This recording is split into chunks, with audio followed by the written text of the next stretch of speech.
সুপ্রিয় শিক্ষার্থীরা, সবাইকে আজকের ক্লাসে স্বাগত জানাচ্ছি। আজকে আমরা করব পঞ্চম শ্রেণীর হিন্দু ধর্ম ক্লাস। আজকের ক্লাসে আমরা যে বিষয়টি পড়ব সেটি হচ্ছে প্রথম অধ্যায় থেকে কাঠামোবদ্ধ প্রশ্নের উত্তর। গত ক্লাসে আমরা প্রথম অধ্যায় থেকে কাঠামোবদ্ধ প্রশ্নের উত্তর শুরু করেছিলাম। আমরা প্রথম 4টি প্রশ্নের উত্তর পড়েছিলাম। আজকে আমরা আরো 4টি প্রশ্ন দেখব।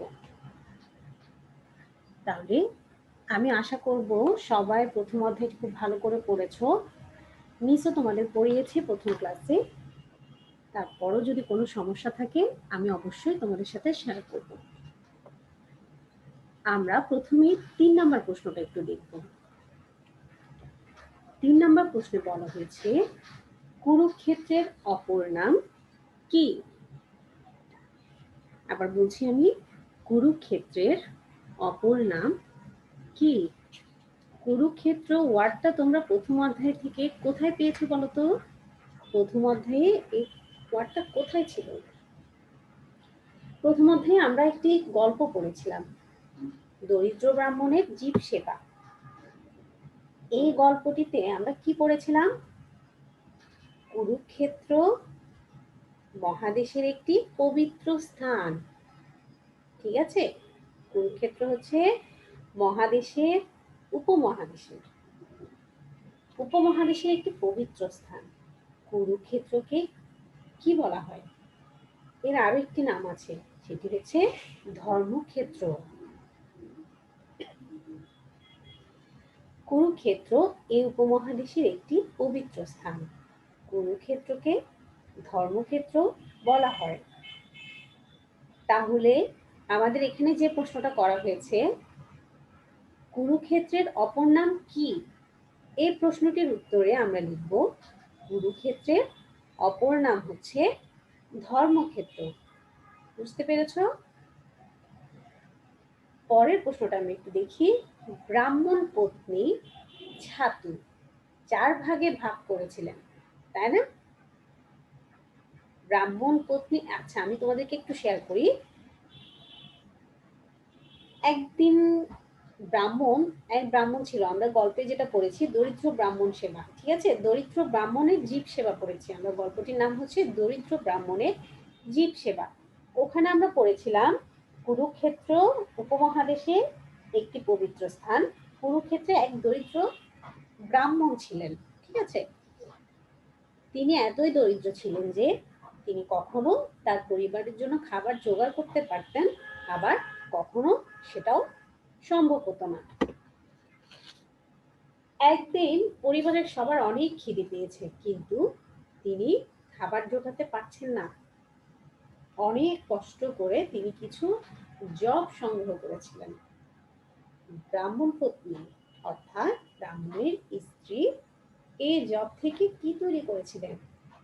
কিছু ছাতু বানালেন, আর সেই ছাতুগুলোকে উনি 4 ভাগে ভাগ করেছিলেন, কারণ তার পরিবারের সদস্য ছিল 4 জন, ব্রাহ্মণ, ব্রাহ্মণ পত্নী, ব্রাহ্মণের ছেলে এবং তার ছেলের বউ। ঠিক আছে, তাহলে এখানে একটু দেখো, ব্রাহ্মণ পত্নী ছাতু 4 ভাগ করেছিলেন কেন?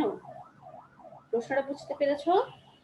ব্রাহ্মণ পত্নী ছাতু 4 ভাগ করেছিলেন কেন? ব্রাহ্মণের পরিবারে সদস্য কয়জন ছিল? 4 জন সদস্য ছিল। সেজন্য ব্রাহ্মণ পত্নী ছাতু 4 ভাগ করেছিলেন। যেহেতু ওনার পরিবারে 4 জন সদস্য ছিল, তাই উনি ছাতুগুলোকে কয় ভাগ করেছিলেন? 4 ভাগ করেছিলেন। ঠিক আছে, আচ্ছা আমরা এবার পরের প্রশ্নটা দেখি। একজন ক্লান্ত ও ক্ষুধার্ত ব্যক্তিকে তুমি কিভাবে সাহায্য করতে পারো? এখানে তোমার কথা বলা হয়েছে। ঠিক আছে, ধরো একজন ক্লান্ত ও ক্ষুধার্ত ব্যক্তি তোমার কাছে আসলো, তুমি ওনাকে কিভাবে সাহায্য করবে সেটিকে তুমি 3টি বাক্যে প্রকাশ করবে। তুমি 3 বাক্যে লিখবে তুমি কিভাবে ওনাকে সাহায্য করবে। দেখো, একজন ক্লান্ত ও ক্ষুধার্ত ব্যক্তিকে আমি যেভাবে সাহায্য করতে পারি। আমি যেভাবে সাহায্য করতে পারি। ঠিক আছে? কিভাবে সাহায্য করবে তুমি দেখো, একজন ক্লান্ত ও ক্ষুধার্ত মানুষকে তুমি খাবার দিয়ে সাহায্য করতে পারো। ঠিক আছে? যেহেতু উনি ক্ষুধার্ত, অর্থাৎ উনার অনেক খিদে পেয়েছে, উনি ক্লান্তও আছে, তাই ওনাকে তুমি খাবার দিয়ে সাহায্য করতে পারো। তিনি যেহেতু ক্লান্ত, তার মানে উনার অনেক পিপাসাও পেয়েছে। ঠিক আছে? একজন ক্লান্ত ও পিপাসাগ্রস্ত মানুষকে তুমি পানীয় জল অর্থাৎ খাবার, জল দিয়েও কিন্তু সাহায্য করতে পারো। ঠিক আছে? আরেকটা হচ্ছে, তুমি ওনাকে খাবারও দিলে, তুমি ওনাকে জলও দিলে, তুমি ওনাকে এরপর বিশ্রাম নিতেও সাহায্য করতে পারো। ঠিক আছে? তুমি ওনাকে বিশ্রাম নিতেও সাহায্য করতে পারো। তাহলে আমি প্রশ্নটা আবার একটু রিভিউ করছি, দেখো। কুরুক্ষেত্রের অপর নাম কি? কুরুক্ষেত্রের অপর নাম ধর্মক্ষেত্র। ব্রাহ্মণ পত্নী ছাতু 4 ভাগে ভাগ করেছিলেন কেন? একজন ক্লান্ত ও ক্ষুধার্ত ব্যক্তিকে তুমি কিভাবে সাহায্য করবে? ব্রাহ্মণ পত্নী 4 ভাগে ভাগ করেছিলেন কেন? যেহেতু ওনার পরিবারে 4 জন সদস্য ছিল। 4 জন সদস্যের জন্য ব্রাহ্মণ পত্নী ছাতুগুলোকে 4 ভাগে ভাগ করেছিলেন। তুমি কিভাবে একজন ক্ষুধার্ত ব্যক্তিকে সাহায্য করবে? তুমি একজন ক্লান্ত ক্ষুধার্ত ব্যক্তিকে খাবার দিয়ে সাহায্য করতে পারো, পানীয় জল দিয়ে সাহায্য করতে পারো, আবার ওনাকে একটু বিশ্রাম নিতে সাহায্য করতে পারো। ঠিক আছে? ওকে, আমরা এবার পরের প্রশ্নটা একটু দেখি।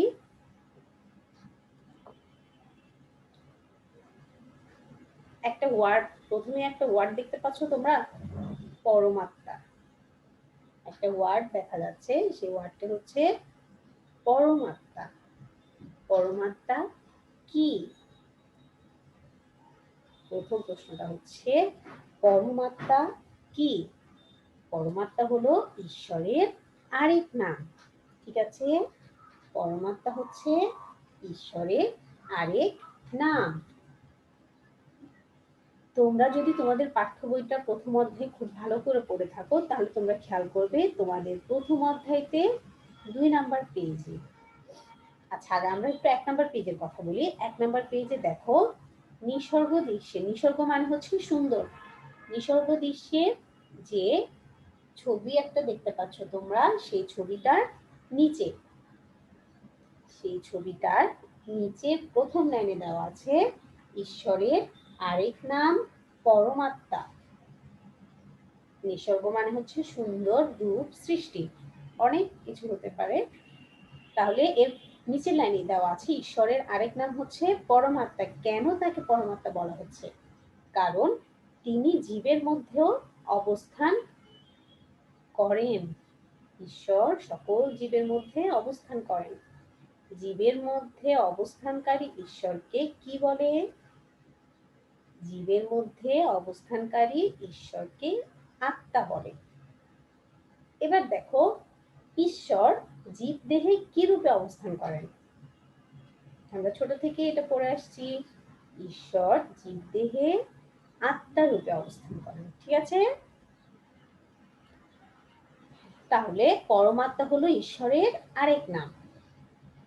ঈশ্বর সেবা করো। ঈশ্বরের সেবা করো, সে সম্পর্কে 5টি বাক্য লেখো। আমি ঈশ্বরের সেবা করি কারণ, প্রশ্নে বলা হয়েছে তুমি কেন ঈশ্বরের সেবা করো, সেই সম্পর্কে 5টি বাক্য লেখো। তুমি লিখছো, আমি ঈশ্বরের সেবা করি কারণ আমরা ঈশ্বরের প্রতি কৃতজ্ঞতা প্রকাশ করতে চাই। এই জিনিসটা আমরা কেন কৃতজ্ঞতা প্রকাশ করব, আমরা গত ক্লাসে পড়েছিলাম একটা প্রশ্নে। এখন তুমি ঈশ্বরের সেবা করবে কেন? কারণ তুমি তার প্রতি কৃতজ্ঞতা প্রকাশ করতে চাও। জীবনে চলার পথে তার করুণা লাভ করতে চাই। এই জিনিসটা তোমাদের 2 নাম্বার পেজে আছে। জীবনে চলার পথে তার করুণা লাভ করতে চায়। আমাদের মঙ্গল কামনাতেই আমরা ঈশ্বরের সেবা করি। আমাদের মঙ্গল কামনাতেই আমরা কিন্তু ওনার সেবা করি। ঈশ্বরের সেবা করলে তিনি সন্তুষ্ট হন এবং আমাদের পুণ্য অর্জিত হয়। ঈশ্বরের সেবা করলে ঈশ্বর সন্তুষ্ট হয় এবং আমরা পুণ্য অর্জন করতে পারি। 5 নাম্বার, ঈশ্বরের সেবা করার মাঝেই জগতের কল্যাণ নিহিত। ঈশ্বরের সেবা করার মাঝেই জগতের কল্যাণ নিহিত। ঠিক আছে? তাহলে মিস তোমাদেরকে এই প্রশ্নটা আরেকবার কি একটু বলবো? আমি আরেকবার বলছি, একটু খেয়াল করো। পরমাত্মা কি? পরমাত্মা হচ্ছে ঈশ্বরের আরেক নাম। তুমি কেন ঈশ্বরের সেবা করো সেটি 5টি বাক্যে লেখো। আমি ঈশ্বরের সেবা করি কারণ আমি তার প্রতি কৃতজ্ঞতা প্রকাশ করতে চাই।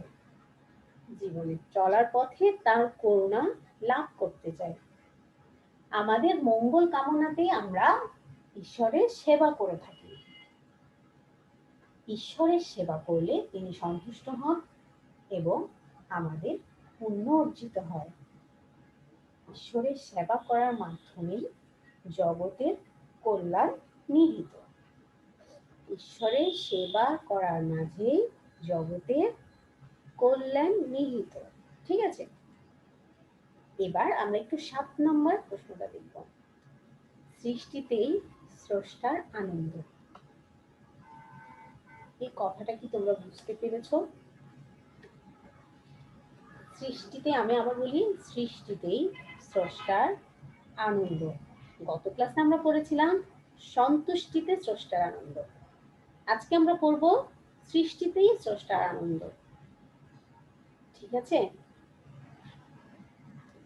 তাহলে দেখো, সৃষ্টিতেই স্রষ্টার আনন্দ কেন?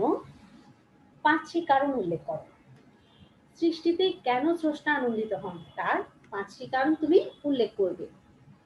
তাহলে দেখো, সৃষ্টিতে স্রষ্টার আনন্দ যেসব কারণে: তিনি সকল সৃষ্টিতে প্রভুত্ব করেন। ঈশ্বর কি? সকল সৃষ্টির মূলে কে রয়েছে? ঈশ্বর। তাই বলা হয়েছে তিনি সকল সৃষ্টিতে প্রভুত্ব করেন। তিনি সকল সৃষ্টির মাঝে অবস্থান করেন। তিনি সকল সৃষ্টির মাঝে অবস্থান করেন। তিনি তার সকল সৃষ্টিকে পরিচালিত করেন। তিনি তার সকল সৃষ্টিকে পরিচালিত করেন। তিনি তার সৃষ্টির সঙ্গে লীলা করেন। তিনি তার সৃষ্টির সঙ্গে লীলা করেন। সুন্দরভাবে সকল জীবকে পরিচালনা করেন। সুন্দরভাবে সকল জীবকে পরিচালনা করেন। ঠিক আছে? আমি আবার একটু বলি, সৃষ্টিতে স্রষ্টার আনন্দ কারণ তিনি সকল সৃষ্টিতে প্রভুত্ব করেন। তিনি সকল সৃষ্টির মাঝেই অবস্থান করেন। সকল সৃষ্টির মাঝে ঈশ্বর অবস্থান করেন। তিনি তার সকল সৃষ্টিকে পরিচালিত করেন। তার সকল সৃষ্টি তিনি নিজেই পরিচালিত করেন। তিনি তার সৃষ্টির সঙ্গে লীলা করেন, মানে হচ্ছে তিনি তার সৃষ্টির সঙ্গে প্রেম করেন। সুন্দরভাবে সকল জীবকে পরিচালনা করেন। সুন্দরভাবে সকল জীবকে পরিচালনা করেন। তাহলে আমরা এবার 6 নাম্বার প্রশ্ন করেছি, আমরা 7ও করেছি, আমরা এবার 8-এ আসছি। ঠিক আছে? আমরা এবার 8 নাম্বার প্রশ্ন দেখব। ঈশ্বর, আত্মা ও জীবের মধ্যে যে সম্পর্ক, এখানে 3টি শব্দ আছে। প্রথমটি হচ্ছে ঈশ্বর, দ্বিতীয়টি হচ্ছে আত্মা, তৃতীয়টি হচ্ছে জীব। ঈশ্বর, আত্মা ও জীবের মধ্যে যে সম্পর্ক, তা তিনটি বাক্যে লেখো। ঈশ্বর, আত্মা ও জীবের মধ্যে যে সম্পর্ক তা তিনটি বাক্যে লিখতে বলা হয়েছে। তাহলে দেখো, ঈশ্বরের আরেক নাম পরমাত্মা। ঈশ্বরের আরেক নাম কি? পরমাত্মা। তিনি জীবের মধ্যে অবস্থান করেন। ঈশ্বর সকল জীবের মধ্যে অবস্থান করেন। জীবের মধ্যে অবস্থানকারী ঈশ্বরকে আত্মা বলে। জীবের মধ্যে অবস্থানকারী ঈশ্বরকে আত্মা বলে। আত্মা কাকে বলে? জীবের মধ্যে অবস্থানকারী ঈশ্বরকে আত্মা বলে। ঈশ্বরের আরেক নাম কি? ঈশ্বরের আরেক নাম হচ্ছে পরমাত্মা। তিনি জীবের মধ্যে অবস্থান করেন। পরমাত্মা জীবের মধ্যে অবস্থান করেন। জীবের মধ্যে অবস্থানকারী ঈশ্বরকে কি বলা হয়? জীবের মধ্যে অবস্থানকারী ঈশ্বরকে আত্মা বলা হয়। ঈশ্বর জীব থেকে আত্মা রূপে অবস্থান করে জীবকে পরিচালনা করেন। কি বলেছে দেখো, ঈশ্বর জীব দেহে আত্মা রূপে অবস্থান করে জীবকে পরিচালনা করেন। অর্থাৎ ঈশ্বর আমাদের মধ্যে আত্মা রূপে বিরাজ করে আমাদেরকে তিনি পরিচালনা করেন।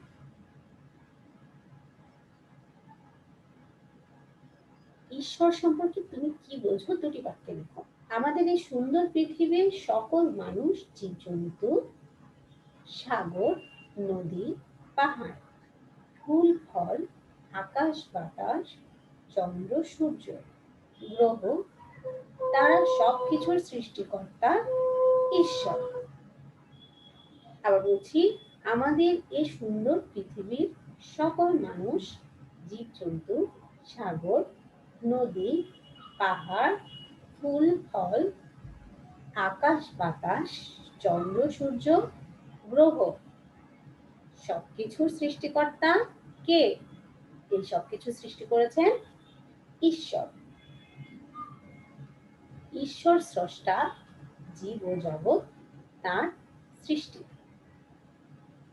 স্রষ্টাকে ঈশ্বর এবং জীব ও জগৎ সৃষ্টি করেছেন একমাত্র ঈশ্বর।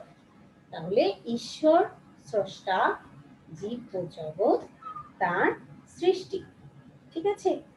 তার লেখার সময় তোমরা অবশ্যই চন্দ্রবিন্দু ব্যবহার করবে। তোমরা ওনাকে সম্মান জানাচ্ছ। তোমাদের পাঠ্য বইতে বলা আছে, যত্র জীব তত্র শিব। অর্থাৎ যেখানে জীব সেখানেই শিব। এখানে শিব মানে কাকে বোঝানো হচ্ছে? এখানে শিব মানে ঈশ্বরকে বোঝানো হচ্ছে। যত্র জীব তত্র শিব। যেখানেই জীব সেখানেই শিব। অর্থাৎ যেখানে জীব বসবাস করে সেখানে ঈশ্বরও বিরাজ করে। ঠিক আছে? তাহলে আমি আশা করব তোমরা প্রশ্নগুলো বুঝতে পেরেছো।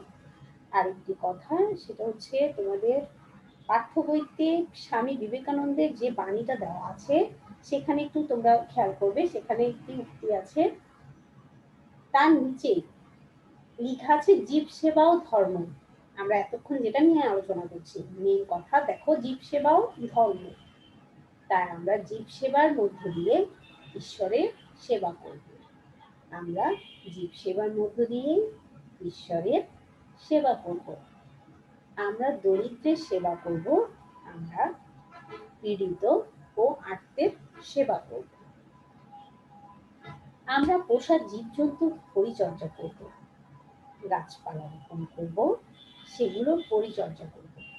এভাবে আমরা জীবকে ঈশ্বর জ্ঞানে সেবা করব। কি বলছে দেখো, এভাবে আমরা জীবকে ঈশ্বর জ্ঞানে সেবা করব।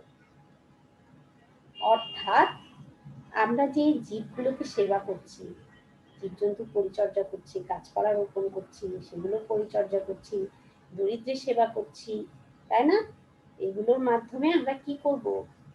জীব সেবার মাধ্যমে আমরা ঈশ্বর সেবাও করছি। কিন্তু এই জীবগুলোকে আমরা ঈশ্বর জ্ঞানে সেবা করব, আমরা ঈশ্বর ভেবে সেবা করবো নাকি। এতে জীবের মঙ্গল হবে, জীব সেবা করে নিজেরা শান্তি পাবো, ঈশ্বরও সন্তুষ্ট হবে, ঈশ্বরও সন্তুষ্ট হবেন।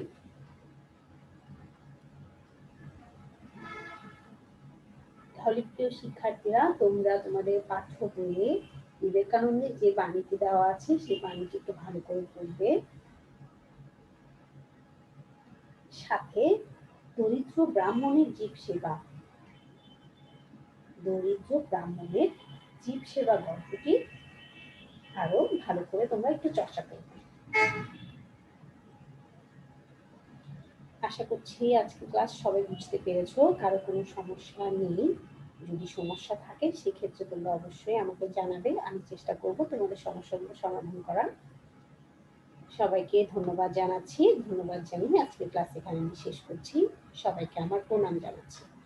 সবাই ভালো থেকো।